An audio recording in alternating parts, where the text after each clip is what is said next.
il nostro amico anatomopatologo, medico e opinionista in merito alla sanità, l'amico Giovanni Del Ben. Come sempre la linea a lui, 2 minuti. Bentrovati nonostante il digitale. Anch'io qualche giorno fa ho fatto la vaccinazione anti-influenzale, adesso che sono pensionato ma non ho 65 anni, l'ho pagata solo 7,85 €, quindi vale veramente la pena fare la vaccinazione anti-influenzale. Allora, la delibera della Giunta regionale del 25 novembre scorso ha stabilito il riparto dei 2.221 milioni di euro per la sanità del 2011.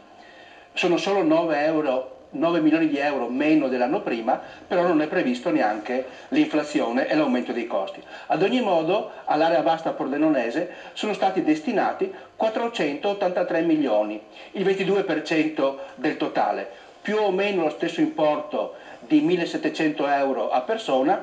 Ultimi eravamo, ultimi siamo rimasti. Però c'è una novità, c'è un nuovo sistema di finanziamento che prevede compensazioni fra le aree vaste per le attività di attrazione e di fuga, di ricovero e di specialistica ambulatoriale dentro la regione. Quello che la regia vi fa vedere è la tabella che è a pagina 57 di questa delibera, dove si vedono le attrazioni e le fughe per area vasta. Complessivamente la mobilità è di 74 milioni di euro. La tabella è piena di numeri e non si può leggere, però se noi riuscissimo a renderla molto più esplicita, riusciremo a capire chi ci guadagna e chi ci rimette da questi elementi. Chiedo fin d'ora scusa all'Osmer di aver trovato una loro tabella.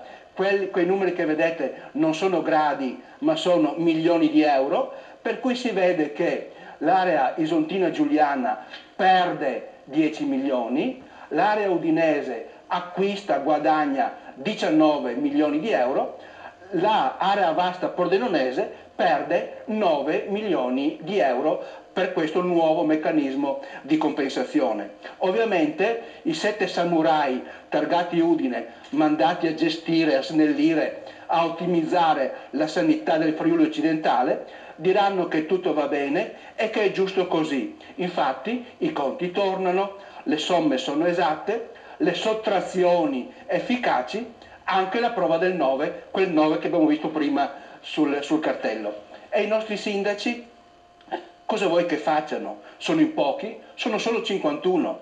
Se qualcuno dirà qualcosa contro, zac, un colpo di katana, che è la spada del samurai, e addio lingua e poltrona alle prossime elezioni. E Pordenone cosa fa? Pordenone legge e poi si addormenta. Giovanni Del Ben, medico, anatomopatologo, oltre che Osmer ha preso in prestito anche Pordenone legge. Grazie a Giovanni, a mercoledì prossimo.